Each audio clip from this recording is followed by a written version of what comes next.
Hello and welcome back to Mexico News Network, broadcasting from the beautiful El Dorado Royal Spa Resort by Charisma. Now let's continue with more information. Mexican society is often conceived as a macho and quite conservative one, which means that belonging to the LGBTQ community is still somewhat of a taboo.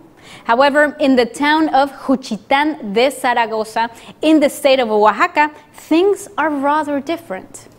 In this little corner of the Tehuantepec Isthmus live the people known as Mushas, a Zapotec word that describes gay men who dress up as women, who are at their own ways attracted to date heterosexual men and adopt female roles in family as well as society. Being Mushe is a local and regional tradition that is said to go way back to the pre-Hispanic times. These people are seen as a third gender, in fact, even though this might not be the best way to describe them, because this community goes beyond the male or female labels. Mushes, in fact, are men who adopt female roles as well as clothing, but are not necessarily looking to physically transform into women. And in the town of Juchitán, this form of identity is not a stranger or in any ways uncommon. It's actually quite the contrary. Sexual diversity is part of everyday life in Juchitán, even more so during the annual festivity of Vela de las Auténticas Intrépidas Buscadoras del Peligro, roughly translated as the festivity of the authentic fearless danger seekers in English. Now, one of the many celebrations held in the well-known party town of Juchitán, this is. Now, this particular one belongs to the Mushas, which features parades, dances, wearing special garments, and the election of a queen, a grand celebration of this traditional community. However, it's not all about celebration. Even though it might seem that this community is fully accepted outside of Juchitán, this is not the case and things are somewhat different. Some people today still discriminate Mushas as homosexuals, transgender, or even drag queens. The acceptance is a matter of understanding that these are men who find more comfort in participating in a society with female roles, female clothing, and dating straight men. Mushas may choose to live as women, part-time or even full-time. Some of them might seek body modifications through surgery and hormones, while others do not even seek that. In Juchitán society, Mushas are part of families and workplaces, mostly in traditionally female roles, of course, such as staying at home and cooking, caring for the children and the elderly, even though sometimes they are also breadwinners. A different way of living that is not labeled as female or male, but as a Mushe. In more news, the goal of MIA is to provide formal housing to rural families that have no access to credit. In the year 2009, Guillermo Jaime Calderón founded Mejoramiento Integral Asistido, or MIA, which builds suitable homes to marginalized families from rural communities all throughout Mexico. Even though the project is quite young, so far it has built around 23,000 houses all across Mexico.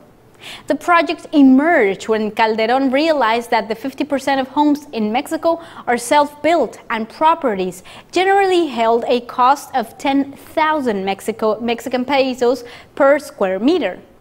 This initiative is not without its obstacles, though. Many of the areas that are inaccessible for construction and the occupants' sources of livelihood may not be relocated.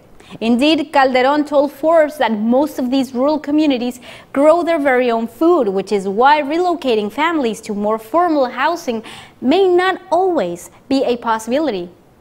Now, according to data from the National Council for the Evaluation of Social Development Policy, the Coneval, in Mexico, 57.7 million people live in poverty, which means that at least one of the materials used to build their homes is sadly precarious. In the year 2000, government campaigns promoted support for low-income families. However, rural communities were unfortunately left out, as the campaigns focused on communities with more formal sector employment and with access to some form of credit. MIA's goal is to seek financial sources so that rural families can build their very own homes. Some of them include federal subsidies from the National Commission of Homes, the CONAVI, as well as state-subsidized microcredits from MIA itself and philanthropic donations. Calderon assures that the cost of each house is 100,000 pesos, but can vary depending on location. All of this money is divided into 3 business models: progressive housing, which implies the installation of a roof, surrounding housing, in which walls are added, and finally complete housing, which refers to the finished product. The states where the company has built most houses are Veracruz, Oaxaca, and Puebla. So far and up to today, MIA is growing at a rate of approximately 20% per year, and Calderon believes that they can reach 100% with the right levels of investment in the near future. In more news, during the months of September, October, and November, Barcelona will be the place where Mexican culture, music, gastronomy, and traditions will be displayed at the International Festival of Mexico in Barcelona, MXABCN. Now, this event, announced by the Mexican government, is created with the intention of sharing the vast cultural treasures of Mexico through 4 different concepts that encompass those distinguishing factors that describe Mexico, which are life, death, lucha, and party. Several venues in Barcelona, such as the Centro de la Cultura Contemporánea de Barcelona, Filmoteca of Catalunya, and Casa América Catalunya, will be the hosts of the different artistic and cultural expressions that include photography, filming, music, art, literature, and gastronomy. One of the events that will be presented during the festival is the exhibit Lucha Libre, Retratos de Familia, Fotografía de Lourdes Grobet, which in English means Family Portraits from the Lucha Libre World. This event will launch on September 22nd at the Centro de Cultura Contemporánea de Barcelona. Now, in the month of October, Casa América Catalunya will be hosting a week dedicated to Mexican literature starting on the 26th, and then in the month of November, the Filmoteca of Catalunya will be in charge of the projection of recent Mexican movies that will be launched on the first day of November, the date for the Mexican celebration of the Day of the Dead. Now, every single film will be preceded by a short film from the future filmmakers of Mexico. The International Festival of Mexico in Barcelona is 3 months of different expressions, traditions, and art, all part of one same culture, Mexican. And in more news, the Modern Auction House in Mexico will hold on August the 20th a public auction featuring pieces from Andy Warhol, Picasso, Salvador Dalí, Joan Miró, and Amadeo Modigliani, among many others. The auction house stated in a press release that the Nereidas Hall of Mexico City's Club Naval Norte, located at 310 Fernando Alencastre in the Lomas de Virreyes Colonia, will be the place where this grand event will take place on August 20th, starting at 6 p.m. The event will feature a grand selection of works by the 20th century's most renowned artists.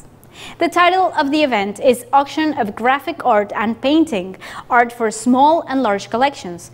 Prior to the auction, an exhibition will be held on Friday, August 14th, Saturday 15th, and Monday 17th to Wednesday 19th. Now, the auction will feature lithographs and woodcuts by Joan Miró, Pablo Picasso, Andy Warhol, Salvador Dalí, and Henri Toulouse-Lautrec, as well as sculptures by Mexican Enrique Carvajal and Austrian Kurt Larisch. The event will also include the sale of one of 4 pencil drawings on paper that make up the series Cahiers de Musique from the Italian Amadeo Modigliani. The image is a portrait of Moise Kisling, which was created as part of the exposition for the literary magazine Les Soirées de Paris in the Montparnasse district, a place that was once home to the artists such as Picasso, Juan Gris, Diego Rivera, Jacques Lipschitz, and Marc Jacob, among many others. Works by artists like the likes of Victor Vasarely, Vicente Rojo, and Pedro Friedberg will also be auctioned, as well as paintings by Sofia Bassi, like the canvas Juan Ho, major in the artist's stay in Acapulco's old jail. Additionally, lithographs from the English Leonora Carrington, the Mexican Juan Soriano, and the Chilean Roberto Mata, as well as 2 lithographs signed in pencil by French Marc Chagall, works of Luis Nishizawa, Juan Hendricks, Robert Motherwell, Rufino Tamayo, as well as Boris Viskin. Now, for more information about the auction, you can visit the website of Morton Auction House, www.mortonsubastas.com. Sadly, this was all for today. Thank you so much for staying with us, broadcasting from El Dorado Royal Spa Resort by Charisma. Remember, Mexico News Network is your #1 source for positive, relevant, and useful information of Mexico to the entire world. So don't forget to log on to our website on www.mexiconewsnetwork.com and follow us on social networks on Facebook, Twitter, as well as Google+. Thank you for joining us. I'm your host, Elisa Carballo, and we'll see you next time. Audio Jungle.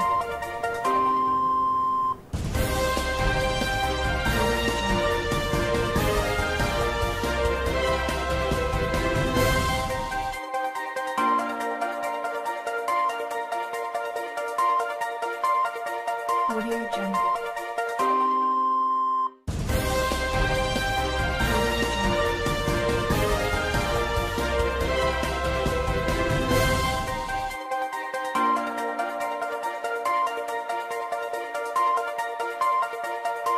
Jungle.